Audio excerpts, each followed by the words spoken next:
नमस्कार दोस्तों, स्वागत है आपका उमंग अकेडमी ए टू जेड में। दोस्तों अपन बात कर रहे थे क्लास 4 की बात कर रहे थे। एनसीईआरटी का जो बुक होता है पर्यावरण का, उसमें अपन ने पार्ट 16 तक कंप्लीट कर लिया था। यहाँ 17 से बात करेंगे अपन। इसमें जो लास्ट है कक्षा 4 का जो है लास्ट टॉपिक है, इसमें लास्ट वीडियो है। इसके बाद में कक्षा 5 की जो होगी वो क्लास रहेगी, कम से कम 2 या 3 वीडियो रहेगी उसमें। ठीक है, थोड़ा सा कक्षा 5 में सिलेबस भी बहुत बड़ा हो जाता है, बहुत ज़रूरी हो जाता है कक्षा 5। ठीक है, तो यहाँ सबसे पहले बात करें नन्नता मुंबई से है। नन्नता मुंबई में है, उस मुंबई की विशेषताओं के बारे में ज़्यादा कुछ है नहीं है उसमें कि जो प्रश्न पूछा जाता है। आगे है पाठ 18 है, पानी कहीं ज़्यादा कहीं कम, इसमें से प्रश्न पूछा जाता है। तो एक क्वेश्चन पूछा जा सकता है, नल्ला मंडा कहाँ पर है, तो आंध्र प्रदेश में। जी आप याद रखिए। उल्टी दस्त के बारे में पूछा जा सकता है कि उल्टी दस्त में क्या करना चाहिए, तो उल्टी दस्त यदि कहीं होता है, किसी को होता है, तो 1:3 मतलब में 1 चम्मच यदि नमक है तो 3 चम्मच शक्कर मिला करके पानी को घोल घोल तैयार करना चाहिए और घोल पिलाना चाहिए। और ठीक है, इससे उल्टी एवं दस्त ठीक हो जाते हैं, एवं पानी की कमी कमी भी पूरी हो जाती है। इससे कई कई बार क्या होता है, गर्मी बहुत ज़्यादा होती है, लू लग जाती है। तो ऐसे समय में जो उल्टी दस्त के लिए 1:3 का पानी का और शक्कर का नमक का घोल बना करके पिलाना चाहिए। ठीक है, पानी का घोल जो होता है कितना होना चाहिए, कितना नमकीन होना चाहिए, आंसुओं से ज़्यादा नमकीन नहीं होना चाहिए। जी आपको याद रखना है। हल्का भोजन करना चाहिए, जैसे दलिया खिचड़ी है, फ्रूट्स हैं, हल्के फल खाने चाहिए, तो ये खा सकते हैं। आगे है बच्चों ने उठाया पहला कदम, भीमा संघ। भीमा संघ के बारे में पूछा जाता है, तो भीमा संघ जो है एक ऐसा संघ है जिसमें बच्चे भी होते हैं और बड़े भी होते हैं, सब मिलकर के शामिल होते हैं, उसमें कुछ अच्छा कार्य करते हैं, जैसे पानी संरक्षण का कार्य करते हैं इससे। ठीक है, तो ये है। और एक और क्वेश्चन पूछा जा सकता है, होलगुंडी जो कि कर्नाटक राज्य में है। होलगुंडी कहाँ पर है, कर्नाटक राज्य है। होलगुंडी में बच्चों की पंचायत को भीमा संघ कहा जाता है। यदि बात पूछी जाए कि भीमा संघ की स्थापना कहाँ पर हुई है, तो भीमा संघ की स्थापना कहाँ पर हुई है, होलगुंडी में। कहाँ पर है जी, कर्नाटक राज्य में है। ठीक है जी, याद रखिए। और जो बच्चों की पंचायत बोला जाता है, इसको क्या, बच्चों की पंचायत को भीमा संघ कहा जाता है। याद रखना है आपको। क्या इससे संबंधित है जी, पानी की टंकी की टंकी की सफाई करने का काम भीमा संघ के बच्चों ने किया था। मतलब पानी संरक्षण है, पानी की शुद्धता से संबंधित है भीमा संघ। ये आप याद रखिए। पानी की टंकी में कई ट्रंकों कचरा निकला। जो भी बहुत सारा कचरा होता है, पानी की टंकी होती है, बहुत बड़ी बड़ी टंकी होती हैं, उनमें से कई ट्रकों का कचरा निकला है। तो ये सफाई करने का काम जो है सबसे पहले भीमा संघ ने शुरू किया था, जिसको भी बच्चों की पंचायत कहा गया बाद में। भीमा संघ द्वारा पंचायत की टंकियों, तालाबों, कुओं आदि की साफ सफाई की निगरानी की जाती है। जो भी भीमा संघ होता है उसमें चाहे तालाब हो, चाहे कुआं हो, या फिर टंकियां हो, उनकी साफ सफाई की जाती है, जो कि सार्वजनिक स्थल पर होती हैं उनकी, और जो प्राइवेट स्तर पर होती हैं उनकी भी। तो ये काम होता है जो कि भीमा संघ ने उठाया था बीड़ा, उसमें बड़े भी उसमें शामिल होगा। सबसे पहले इसको बच्चों ने शुरू किया था। ठीक है, पाठ 19 है, जड़ों का जाल। जड़ों का जाल में क्या क्या दिया है, बरगद की लटकी हुई शाखाएं जड़ें होती हैं। आप देखते हैं उसके जो स्तंभ होते हैं, बरगद का पेड़ बहुत मजबूत पेड़, बहुत बड़ा पेड़ होता है, उसकी जो जड़ें होती हैं वो लटकी हुई शाखाओं की तरह लटकी होती हैं, जिसको स्तंभ जड़ कहा जाता है। ठीक है, तो याद रखिए आप। इसमें बहुत ज़्यादा कुछ है नहीं है, जो भी है इसमें पूरा मैंने नोट करके दे दिया आपको। ओक का पेड़, ओक के बारे में पूछा जाता है। ओक की पेड़ की विशेषता हमेशा पूछी जाती हैं। ये कहाँ पर पाया जाता है, ऑस्ट्रेलिया में पाया जाता है। ये याद रखिए, हमेशा प्रश्न पूछा जाता है। इस पेड़ की जड़ें पेड़ की लंबाई की 30 गुना गहराई तक जमीन में जाती हैं। 30 गुना गहराई तक। यदि 1 मीटर यदि जमीन के ऊपर बड़ा है पेड़, तो 30 मीटर नीचे जमीन के अंदर उसकी जड़ जाती है, कि वे पानी तक ना पहुंच जाएं। तब तक कि वे पानी तक ना पहुंच जाएं, तब तक वे जमीन के अंदर जाती रहती हैं। यह पानी पेड़ के तने में जमा हो जाता है। यहाँ के लोग तने के अंदर पतला पाइप डालकर क्या करते हैं, पतला पाइप डालकर पानी निकाल लेते हैं। देखो, यदि आपसे पूछा जाए कि एक पेड़ होता है जिसके तने में पाइप डाल करके पानी निकाला जा सकता है, वो ओक का पेड़ है। ठीक है, कहाँ पर पाया जाता है, ऑस्ट्रेलिया में पाया जाता है। ठीक है, याद रखना है आपको, इतना ही पूछा जाएगा इसमें। अब आगे बात करें, इसमें पाठ 20 है, मिलकर खाएं। क्या है, मिलकर खाएं। देखो, बिहू त्यौहार होता है जो कि असम में चावल की फसल आने पर 14-15 जनवरी को, या असमिया कैलेंडर में 10वें महीने में माघ की प्रथम व द्वितीय तिथि को मनाया जाता है। देखो, यदि अपन इस कैलेंडर की बात करें तो 14 और 15 जनवरी है, जो कि पहला महीना होता है। लेकिन यदि असमिया कैलेंडर की बात करें तो उसमें 10वें महीने में, कौन से 10वें महीने में माघ की प्रथम व द्वितीय तिथि को मनाया जाता है। असमिया त्यौहार होता है। जो क्या, बिहू जो होता है वो फसल त्यौहार है। कौन सा त्यौहार है, फसल त्यौहार है। पहले दिन को उरुका कहते हैं। इस दिन अस्थायी शेड छप्पर बनाते हैं, अस्थायी जो छप्पर बनाते हैं, जिससे भेला घर कहा जाता है। भेला घर आप जानते होंगे, आपने देखा होगा पहले। भेला घर जो होता है वो घास फूस से बनाया गया घर होता है, उसमें लोग रहते हैं उस त्योहार के समय पे। भेला घर बांस से बनता है। काय से बनता है? बांस से बनता है।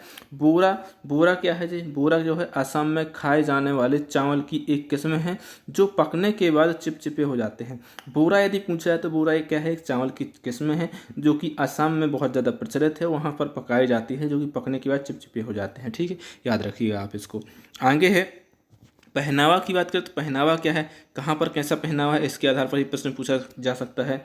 तो क्या है, ज़्यादातर औरतें जो होती हैं, ज़्यादातर औरतें जो होती हैं वो पाट एवं मूंगा की मेखला चादर पहनती हैं। जो पाट होता है, मूंगा होता है, उसकी मेखला चादरें पहनती हैं। ठीक है जी, याद रखिए असम में। ठीक है, बिहू त्योहार में खाना खाकर रात भर भेला घर में ही रहते हैं। जो बिहू त्योहार होता है, भेला घर बनाया जाता है सबसे पहले दिन, उसमें फिर खाना खाने के बाद उसी भेला घर में ही रहते हैं, अपने घर में नहीं रहते। भेला घर जो बनाते हैं उसी में रहते हैं। सुबह उठकर जल्दी मेंजी और भेला घर को जला देते हैं। मतलब जो घर बनाया होता है, रात भर रुके हैं उसमें, खाना खाया था, रात को रुके हैं उसमें, उसके बाद में उसको क्या करते हैं? जला देते हैं उस घर को। तो ये होता है भेला घर। ठीक है, मिट्टी के बारे में क्या प्रश्न पूछा? मिट्टी मीठा यहाँ का स्वाद भोजन है। जो मिष्टी होती है, मिष्टी क्या है? मिष्टी है यार, मिष्टी लिखा है, तो ये एक प्रकार का मीठा होता है जो कि वहाँ पर प्रचलित है, स्वादिष्ट भोजन है, या फिर स्वीट कह सकते हो। वहाँ की फेमस स्वीट जो है वो मिष्टी है। ठीक है, आपने देखा होगा टीवी में कई बार आते हैं पिक्चर या फिर कुछ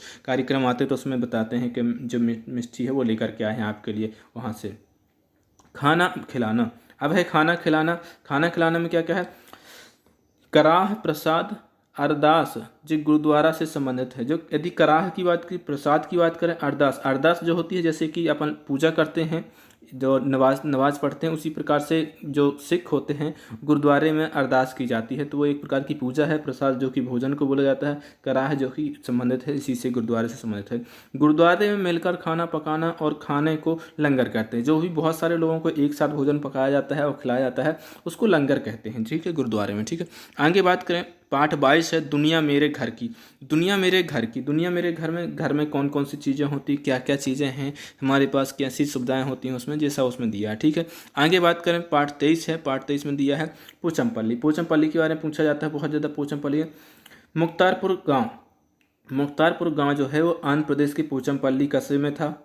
अब यह तेलंगाना राज्य में है। यदि आपसे पूछा जाए कि पोचमपल्ली साड़ियाँ प्रसिद्ध हैं, कहाँ पर है, तो आंध्र प्रदेश में प्रसिद्ध है। ये प्रश्न सीधा सीधा प्रश्न पूछा जाता है, पोचमपल्ली कहाँ पर प्रसिद्ध है, जो है पोचमपल्ली जो है आंध्र प्रदेश में प्रसिद्ध है। पोचमपल्ली साड़ी का एक प्रकार है जो कि पोचमपल्ली के हिसाब से रखा गया है। मुख्तारपुर गाँव जो है आंध्र प्रदेश के पोचमपल्ली में है। ठीक है, याद रखिए। पोचमपल्ली के पारंपरिक व्यवसाय कौन कौन से हैं? पोचमपल्ली के पारंपरिक व्यवसाय जो हैं खिलौने बनाना, कारपेट और इत्र बनाना जो है मुख्य रूप से यहाँ के फेमस वो हैं, क्या पारंपरिक व्यवसाय हैं। पोचमपल्ली के कारीगर बहुत ही सुंदर पोचमपल्ली साड़ियाँ बनाते हैं जो दुनिया भर में प्रसिद्ध हैं। देखो, पोचमपल्ली में ऐसी साड़ी बनती हैं कि जो दुनिया भर में प्रसिद्ध हैं। तो वहाँ पोचमपल्ली काय के लिए प्रसिद्ध है? देखो, एक तो खिलौने के लिए, कारपेट के लिए, इत्र के लिए, सबसे ज़्यादा प्रसिद्ध है वो पोचमपल्ली साड़ियों के लिए। याद रखिएगा आप, इसमें से प्रश्न हमेशा पूछे जाते हैं।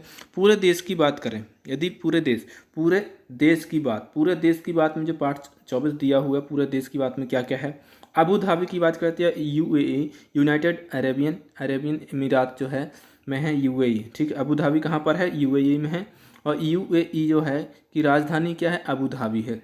राजधानी है अबू धाबी और स्टेट का, राष्ट्र का नाम क्या है? यूएई, संयुक्त राज्य अमीरात। ठीक है, अबू धाबी की मुद्रा क्या है? दिरहम है। जब भी सीधा सीधा प्रश्न पूछा जाता है कि वहाँ की राजधानी की वो करेंसी क्या है, तो क्या है? दिरहम है।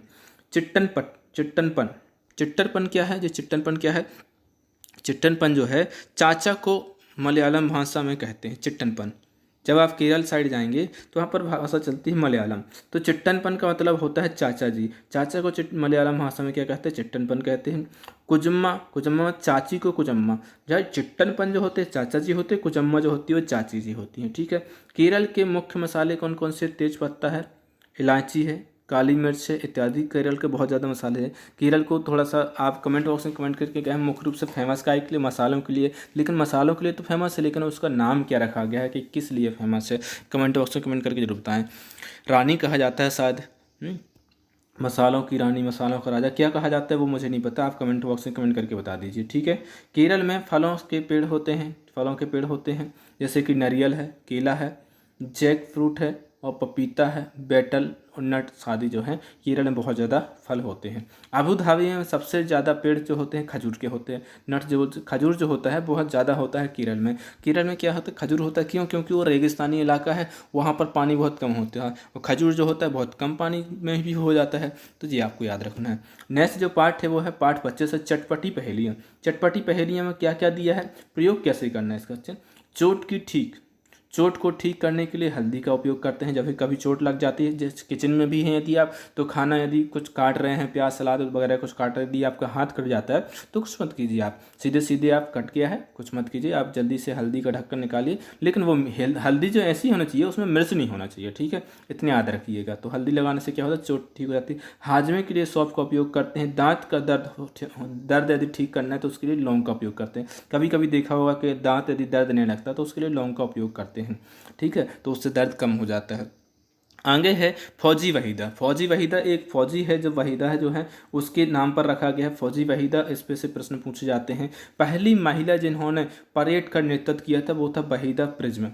वहीदा प्रिज्म इनका नाम है। पहली महिला जो है, भारत की जो पहली महिला है जिन्होंने परेड का नेतृत्व किया था वो फौजी है, ठीक, कौन सी है, वहीदा प्रिज्म, ठीक है। लेफ्टिनेंट कमांडर वहीदा प्रिज्म भारतीय नौसेना में डॉक्टर हैं। वो कौन सी थी, जो पहले तो वो क्या है जिन्होंने परेड का नेतृत्व किया था, दूसरा क्या है वो भारत की नौसेना में डॉक्टर हैं। यदि पूछा जाए कि फौजी वहीदा क्या थी तो भारतीय नौसेना में क्या है, डॉक्टर थी, ठीक है। लेफ्टिनेंट कमांडर थी, बहुत बड़ा पद होता है। वहीदा प्रिज्म थाना मंडी गांव की है। कहाँ की है, थाना मंडी गांव की। थाना मंडी गांव कहाँ पर है, जम्मू कश्मीर के राजौरी जिले में है। विशेष ध्यान दे दीजिए, इसमें से प्रश्न हमेशा पूछा जाता है वहीदा से। तो कहाँ पर है, थाना मंडी कहाँ पर है, जम्मू कश्मीर में है, जो कि राजौरी जिले में आता है, ठीक है, राजौरी जिले में है थाना मंडी, ठीक है। आगे बात करें इसमें परेड के 26 निर्देश कमांड होते हैं। कितने होते हैं, 26 निर्देश कमांड होते हैं। परेड जो होती है उसमें 26 निर्देश कमांड होते हैं। पाठ जो है 27 है। कोशिश हुई कामयाब। ऐसी कौन सी कोशिश की है जो कि कामयाब हो गई है, इसके बारे में दिया है, ठीक है।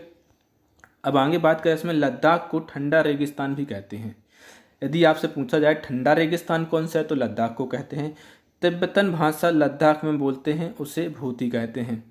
तिब्बत भाषा जो होती है वो लद्दाख में बोली जाती है, क्योंकि नज़दीक का इलाका है, वो तिब्बत के नज़दीक का इलाका है, उसको क्या कहते हैं, भूती कहते हैं। वो जो भाषा होती है उसको क्या कहते हैं, भूती कहते हैं।